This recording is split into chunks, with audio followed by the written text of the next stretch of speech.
Ah,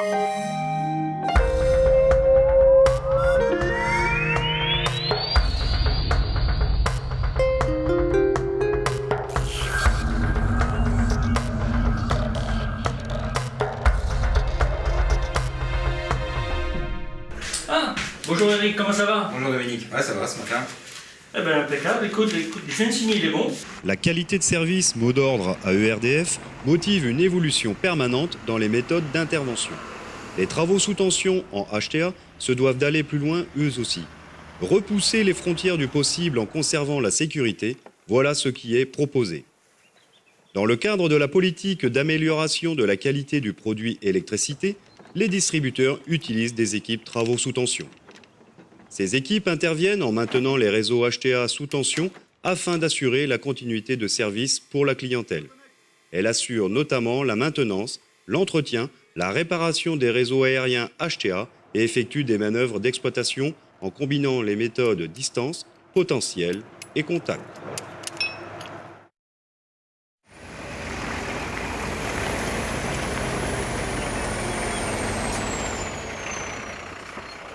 Dans le cas d'une intervention en pleine portée, l'utilisation d'une PEMP, plateforme élévatrice mobile de personnel C3M agréée, est indispensable.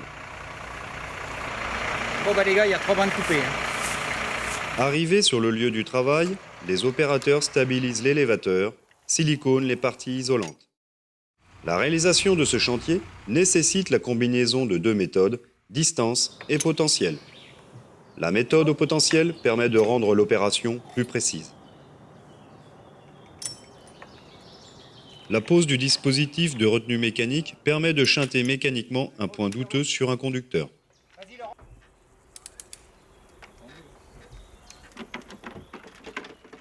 Des protecteurs sont mis en place sur la phase médiane pour garantir la sécurité des opérateurs.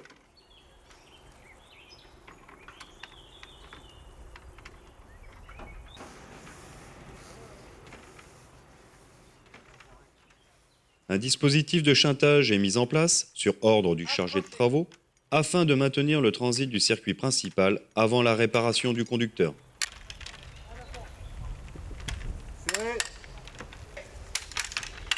Descendez. Après avoir posé le shunt, les opérateurs procèdent à la vérification de son efficacité. 5,2. 3,3. Hop. Je me connecte. Et connecte-toi.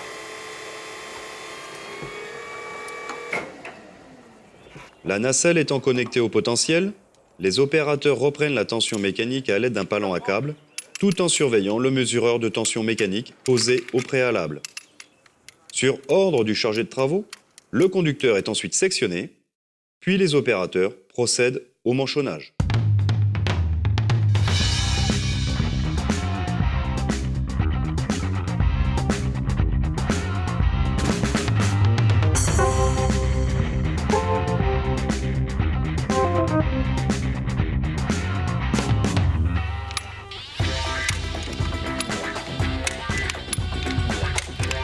Décroche. Mais décroché.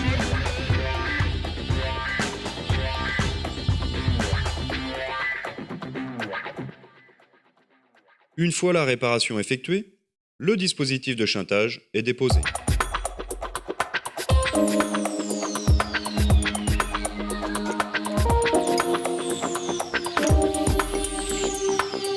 Je déconnecte. Déconnexion. DP.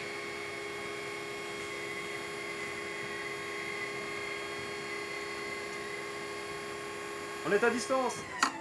C'est bon, Laurent.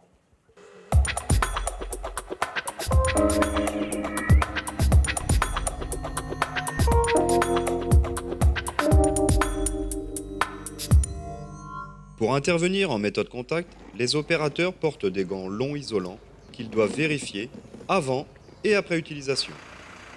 Certains de l'intérêt de la méthode de travail au contact, tant en sécurité qu'en rentabilité, les équipes TST réalisent des opérations de maintenance sur le réseau HTA.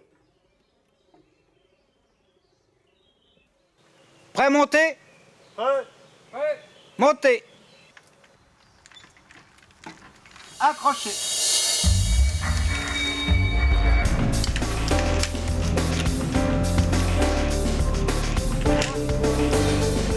Descendez.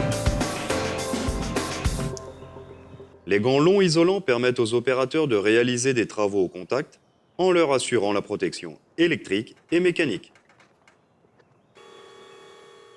Un tirant d'ancrage est posé pour reprendre la tension mécanique du conducteur. Sortez le tirant. Allez, accroche.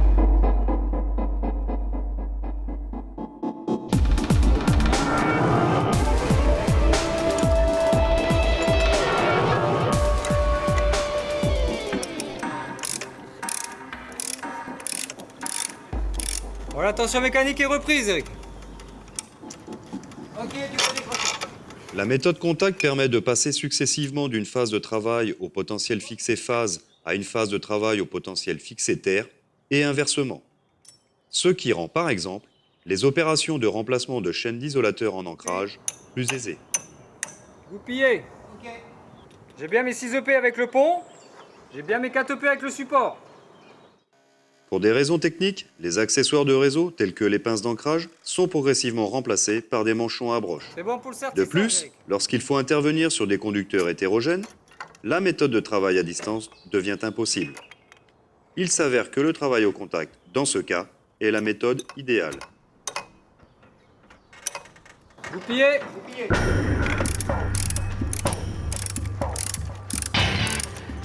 J'ouvre le guide-fil. Ok.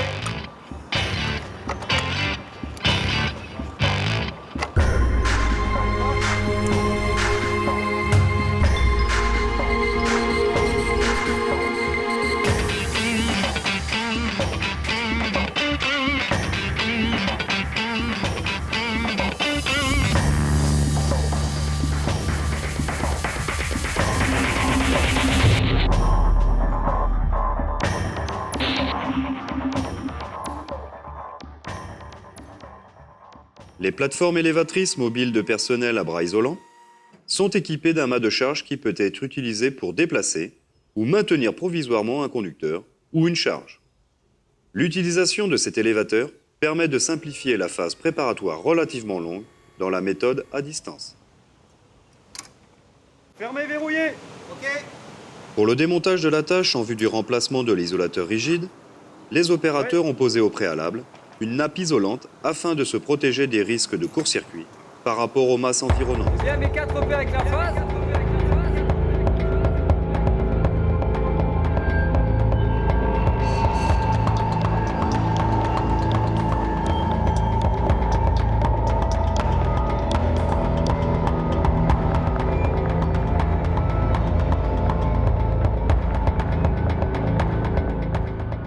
Après le remplacement de l'isolateur, les opérateurs remettent en position initiale le conducteur et ferment la pince de l'isolateur. Allez, à verrouiller. Verrouillé.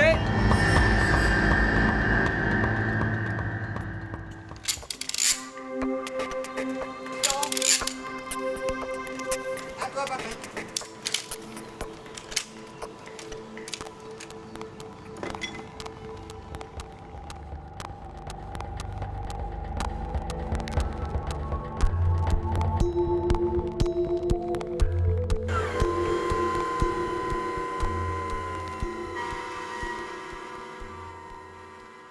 L'exploitation a besoin de créer un point d'ouverture sur son réseau. L'équipe TST pourra réaliser facilement un double ancrage pendulaire. Dans ce chantier, 3 méthodes sont utilisées: distance, contact et potentiel.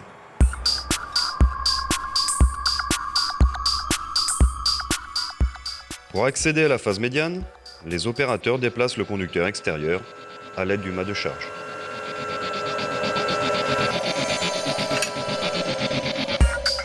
Puis le dépose sur un bras d'armement auxiliaire.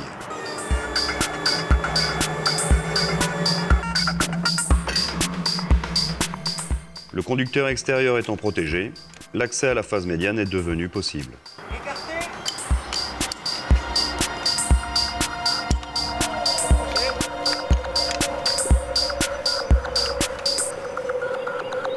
Neuf.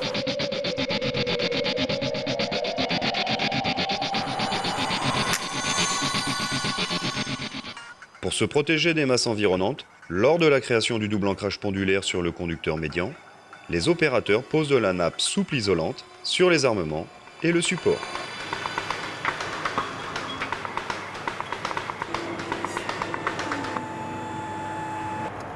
À toi, Patrick.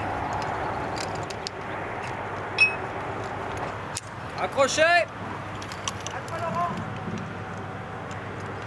Accrochez.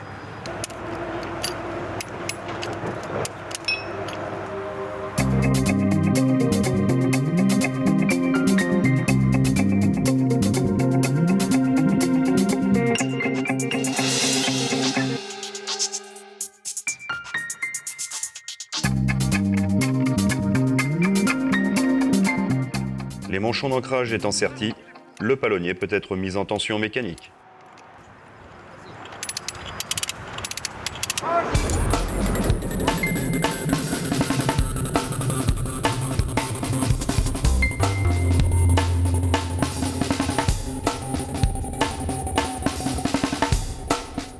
Pour réaliser le double ancrage sur la phase extérieure, le conducteur est écarté des masses. Le passage à la méthode potentielle peut se faire. Les opérateurs connectent la nacelle à la phase et réalisent le double ancrage avec leurs outils conventionnels.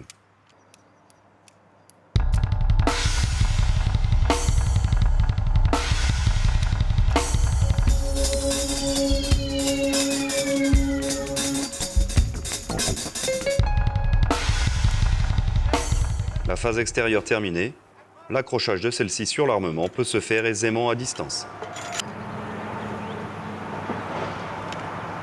Accrochez. Accroche Patrick. Accroche Laurent. Ouais. Descendez.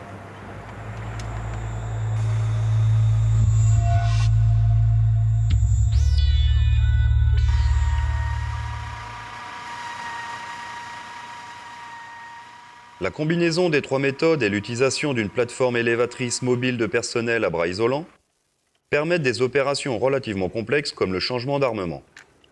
En vue du remplacement de l'armement nappe-voûte par une traverse d'ancrage, les conducteurs sont préalablement soutenus par un montage en mât et par des bras d'armement auxiliaires.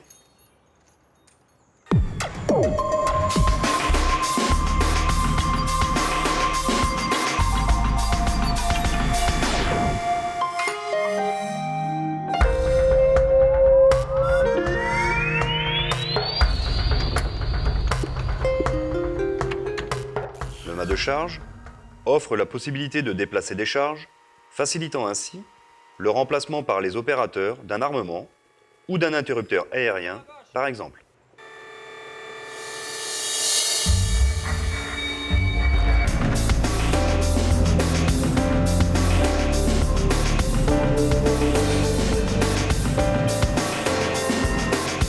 Vas-y, écarte en haut.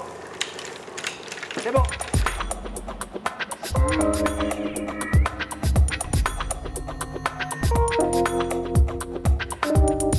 Après analyse du processus opératoire défini lors de la préparation, le chargé de travaux fait réaliser les ancrages en méthode contact.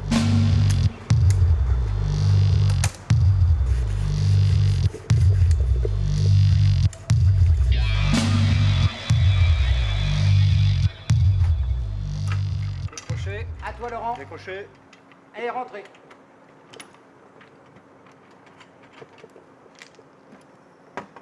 J'enlève l'étrier. Vas-y pour l'étrier. Vas-y pour la grenouille.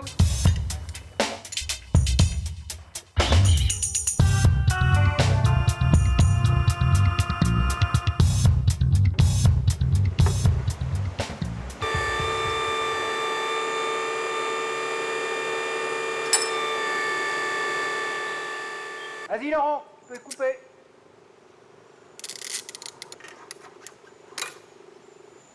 La combinaison des trois méthodes, C3M, élargit les possibilités offertes par la méthode distance en permettant d'améliorer les conditions de travail des opérateurs en travaillant au potentiel et au contact, des gains de productivité sur les interventions déjà réalisables par la méthode distance et d'autres interventions réalisées à partir d'une plateforme élévatrice mobile de personnel C3M agréée.